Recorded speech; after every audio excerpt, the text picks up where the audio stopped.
왜 1호 법안이 한동훈 특검법이냐. 여당은 정치 보복이 출마 이유냐 이렇게 비판하고 있습니다.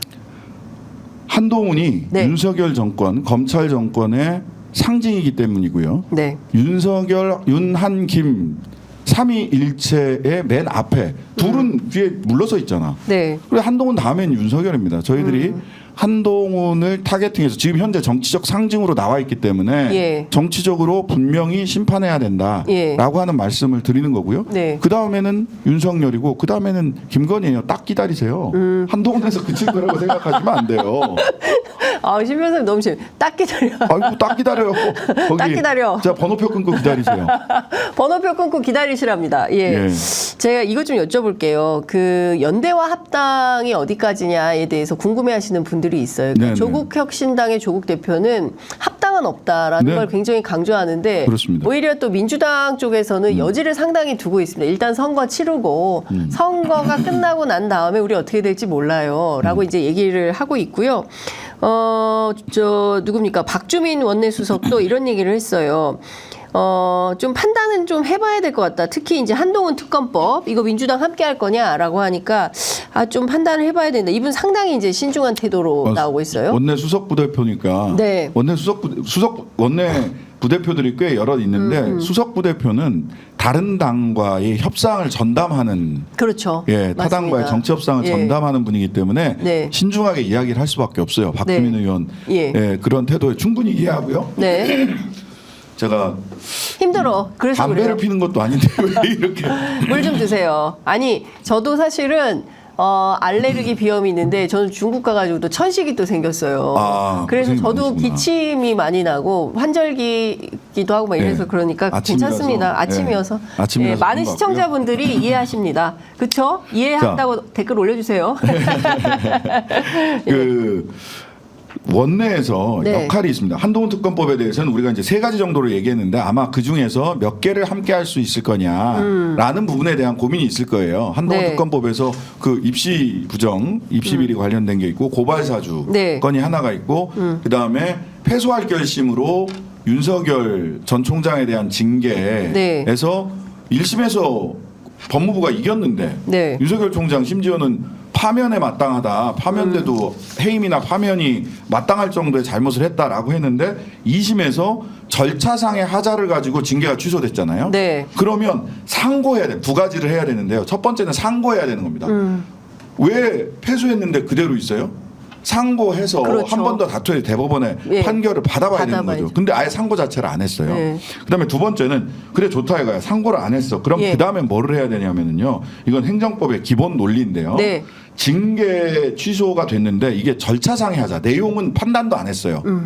절차상의 하자로 징계가 취소되면 이 절차상의 하자를 치유하고 네. 즉 그때는 징계위원회 구성에 있어서 문제가 있었다라는 이유로 그 징계 내용을 판단을 안 했단 말이에요. 그럼 징계위원회를 네. 하자 없이 새롭게 구성을 해서 네. 다시 징계를 신청을 해야 됩니다.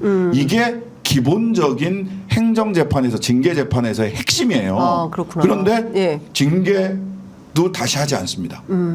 징계위원회 재구성해서 다시 징계 요청을 해야 되는 게 법무부 장관의 기본적인 태도예요. 의지가 없네요. 없는 거죠. 패소할 결심을 했으니까 네. 징계 안 할 결심도 하는 한꺼번에 한 거죠. 네. 이거 직무유기예요. 법무부 장관. 법무부 장관의 직무유기다. 예, 이 3가지를 한동훈 특검에서 다루자는 것인데 네. 이 3가지 중에 어디부터 어디까지 할 거냐 네. 이런 부분에 대해서는 민주당도 고민이 있겠죠. 근데 우리는 이 3가지 국민들이 궁금해하는 3가지를 제시를 한 거고 네. 조국 혁신당의 역할 아닙니까? 그렇습니다. 이렇게 치고 나가면 네. 여기에서 호랑이를 그리려고 하다가 하다 보면 뭐 표범이나 뭐 이렇게라도 그릴 수 있지 않을까요? 그렇죠. 민주당은 뭐 중도층까지를 고려해야 되니까. 네. 그게 저는 조국 혁신당의 목표라고 생각을 하고요. 조국 혁신당도 중도층이 상당히 많이 들어와 있어서 여론조사 지표를 보면 선거 중도는 때는 똘똘한 다- 쪽을 좋아한다. 중도는 전투적이고 똘똘하고 센 정당을 좋아해요. 예. 네, 오히려. 아니 근데 이런 거죠. 지금 민주당은 이종섭 특검 얘기했고 예. 그다음에 이제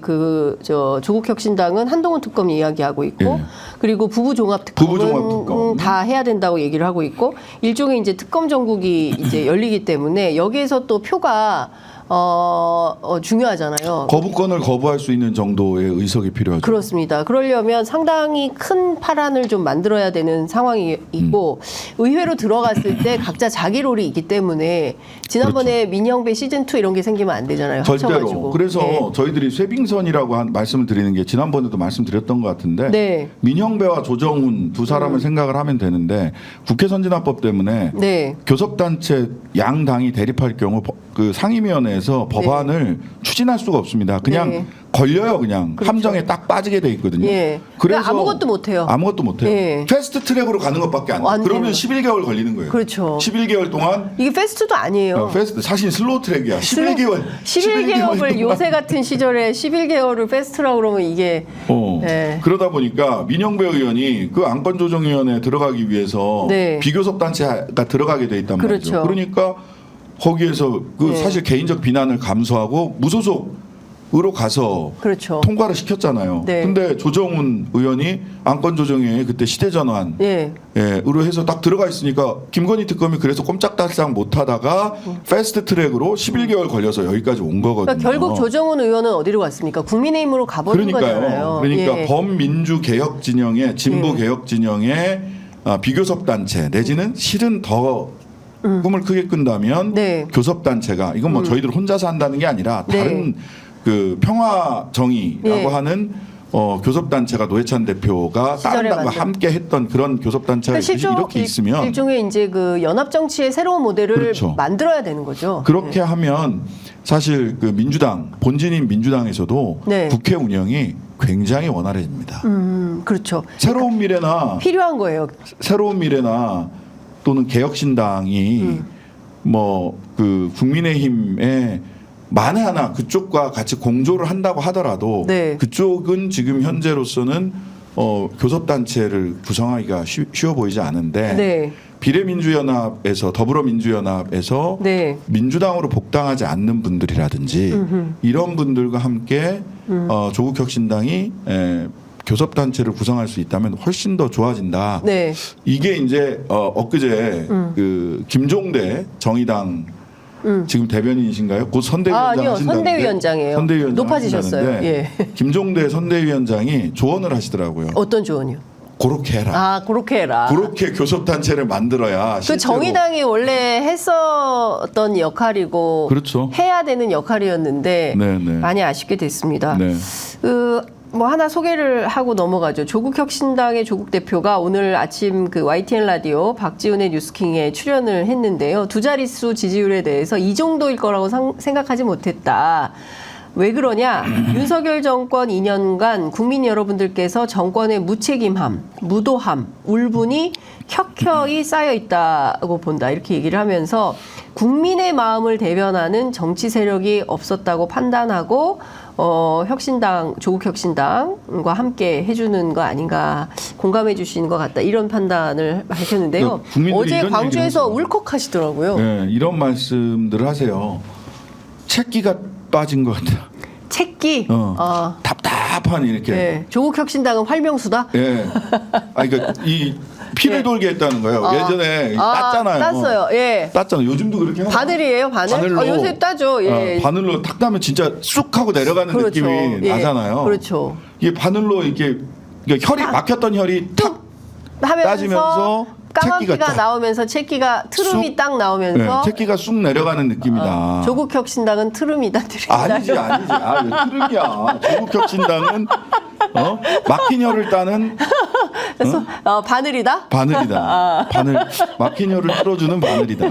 안 넘어가시네. 네. 재밌습니다. 네. 여하튼 굉장히 공감하는 이슈예요. 말씀이시고. 왜냐하면 제가 그 인천공항에 갈 때 네. 아무도 안 오면 어떡하지 했는데 제일 먼저 오시겠다고 결심하시고 예, 교육신당 오고 그다음에 뭐 민주당 분들이 대거 오셨죠. 많이 왔잖아요. 5시 조국혁신당 반쯤에. 2분 오시고 민주당에서는 굉장히 많이 오셨어요. 그 해병전후에서 해병전후에도 오시고 그러니까 일종의 국민들이 원하는 방향으로의 어떤 연합 정치가 성사되는 게 바로 인천공항 현장 아니었나라는 생각도 저는 개인적으로 했었습니다.